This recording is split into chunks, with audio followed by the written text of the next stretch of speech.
going to show you how to make a really awesome Cuban dish. It's very popular. It's called ropa vieja, old clothes. And I show how easy and how amazing this recipe really is. So this is what you're going to need, okay? You're going to need flank steak, about 1.5 pounds to 2 pounds, okay?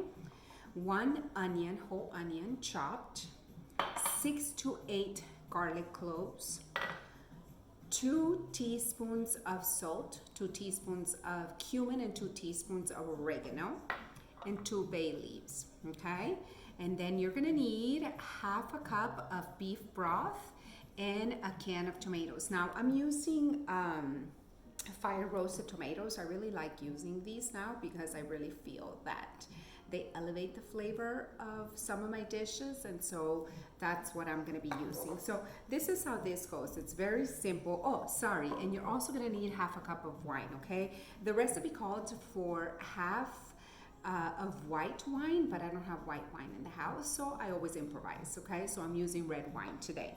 So I'm going to put the flanking here, all right? And then everything else is just gonna go on top. There's really nothing to it, okay? So here we go. Let me show you guys.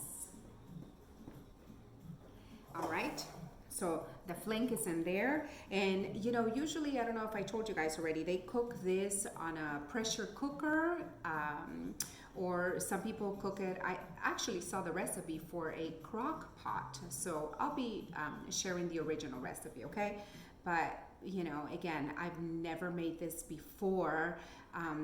You know, watching this person make it on a crock pot, I'm like, oh, I can make it on a pot on a very low simmer. So, and it ended up working out, which is awesome because I don't own a crock pot and I don't own a pressure cooker. I had one and I just never used it because I was so afraid of it.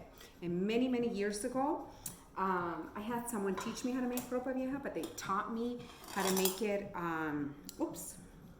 on a pressure cooker, and it just scared me. The whole pressure cooker situation just frightened me quite a bit. So, all right, 2 bay leaves, okay?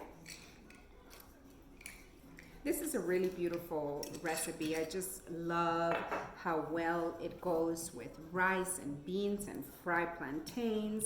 It is absolutely delicious.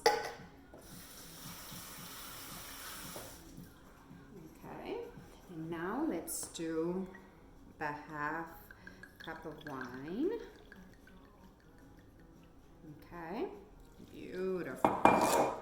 Maybe you'll have a little sip of that.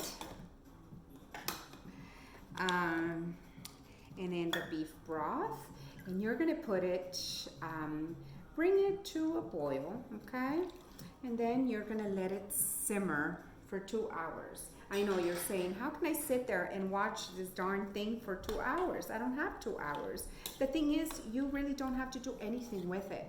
You know, get up in the morning, you're getting ready for work, or if you're still, you know, on quarantine mode, get up, throw all of these ingredients together, put it on, and check it every 30, 40 minutes, whenever you can, because again, it's simmer on a very low heat, so nothing's gonna happen to it.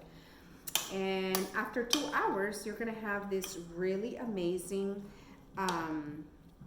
flank of steak. Now, there's part 2, and that one's super easy, okay? But I'm gonna complete this, and then I'm gonna show you guys how to do part 2, okay? You're gonna need tomato paste. I don't always use it because it doesn't always need it. This actually is incredible on its own, the flavors that it creates once this is simmering.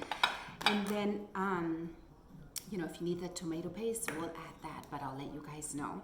And then slice up some red peppers and a whole onion, okay? A full red pepper and a full onion. But now I'm gonna put this on the stove, bring it to a boil. After it boils, I'm gonna let it simmer for those 2 hours, and I'm gonna check it once in a while to make sure it's not sticking to the pot.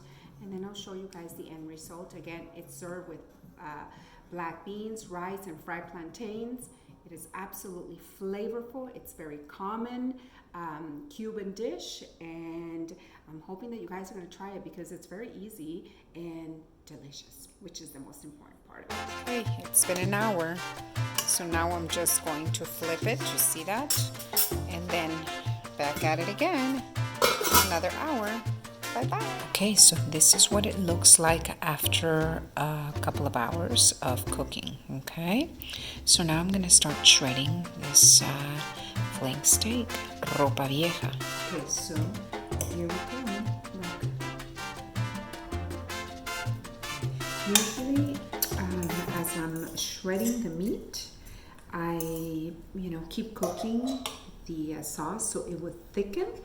But this time it really doesn't need it, and the original recipe calls for tomato paste. It doesn't need it, okay?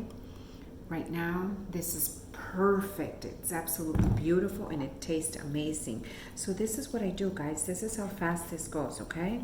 I just shred it. You see how it's just coming right off? Like it's just not sticking together. It's so tender. I already tasted this. This is when, once you put it back there, you add salt and pepper if it needs it. But honestly, this is so incredibly delicious. It does not need it at all, okay? So what I'm gonna do is finish shredding this, okay? It's getting a little dirty there, it's all right. And then I'm gonna add the red bell peppers, okay? And the onions, and that's it. You're gonna cook the ropa vieja with the red bell peppers and the onions until those are al dente, or if you want them a little bit softer, you can do that as well. Usually, my experience when I have them at restaurants, they're very tender, but again, it's probably because they reheated or I don't know, something, right? But okay, so that's done. And then I'm gonna dump all this goodness in here, okay?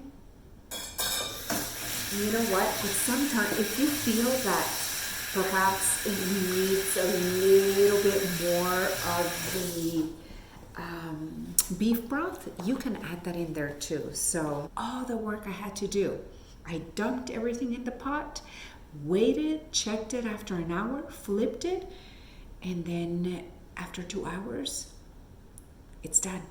And the veggies. Okay? So try it. Let me know if you like.